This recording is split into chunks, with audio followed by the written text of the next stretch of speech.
মন্টেরিস moon tree, এই গাছের সম্পর্কে কি আপনারা জানেন? হঠাৎ করে গাছের সঙ্গে চাঁদের কি সম্পর্ক হলো সেটাই এবার বলি। বিভিন্ন সময়ে আমরা তো চাঁদে পাড়ি দিচ্ছি বা মহাকাশে পাড়ি দিচ্ছি, শুধু আমরা বললে ভুল হবে, বিভিন্ন দেশ থেকে যাওয়া হচ্ছে, বিভিন্ন মিশন নেওয়া হচ্ছে।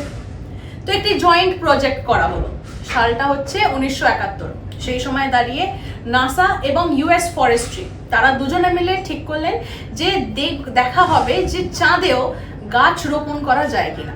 তো ফলে তারা কি করলো, কয়েকটা গাছের চারা বা বীজ এই সকল জিনিসপত্র নিয়ে তারা চাঁদে পাড়ি দিল এবং চাঁদে গিয়ে সেইখানে কিছুক্ষণ সেই গাছের চারাগুলো বা বীজগুলিকে রাখা হলো, দেখা হলো তারা কিরম ভাবে অ্যাডাপ্ট করে সেখানকার আবহাওয়ার সঙ্গে।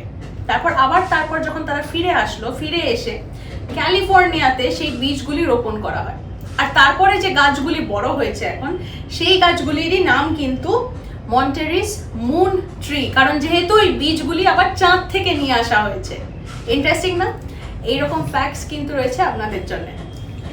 লাইক, শেয়ার, সাবস্ক্রাইব করুন এবং হোয়াটসঅ্যাপে কিন্তু আমাদেরকে ফলো করতে ভুলবেন না। সঙ্গে রাখুন আজ তাক বাংলাকে।